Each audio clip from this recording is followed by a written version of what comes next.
Obi was a bright and curious 9-year-old boy with a love for playing in the dusty streets and climbing the mango trees with his friends. Every day, when his parents went to work, they dropped him off at the home of their trusted neighbor, Aunty Funke.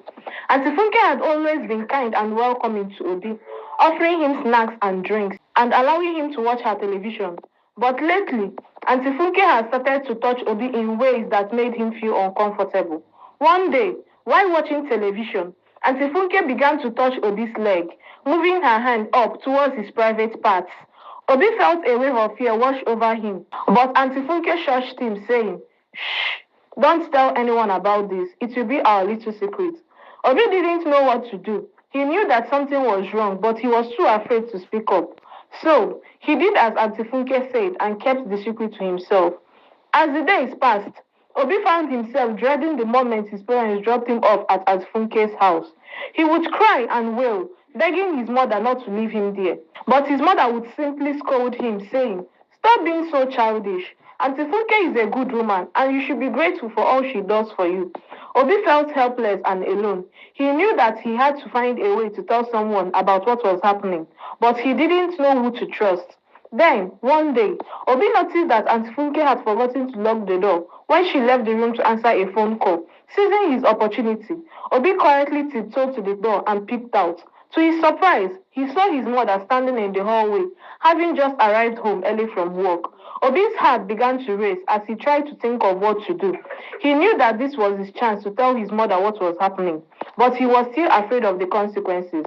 As Obi's mother approached the open door, she saw the look of fear and apprehension on her son's face. "Obi, what's wrong?" she asked, consigning evidence in her voice.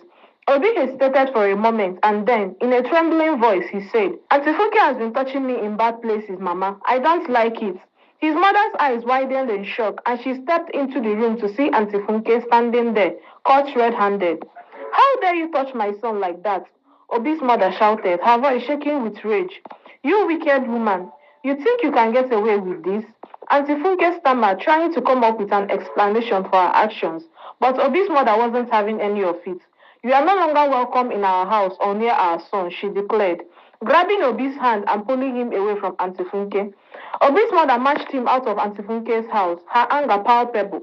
Once they were outside, she knelt down in front of Obi and hugged him tightly. "I'm sorry I didn't listen to you sooner, my son," she whispered. "I'm so sorry." Obi buried his face in his mother's shoulder, feeling relief and gratitude wash over him. He knew that he was safe now and that his mother would always protect him. And so, Obi's ordeal with Aunty Funke came to an end. With his mother's love and support, he was able to overcome the trauma of his experience and move forward with his life. This story serves as a reminder that it is important to listen to children and believe them when they say they are uncomfortable or in danger. It is our responsibility as adults to protect them and keep them safe from harm. If you enjoyed this story, please tell me where you're watching from on the comment section. Give me a follow, like and also subscribe to my YouTube channel. Thank you.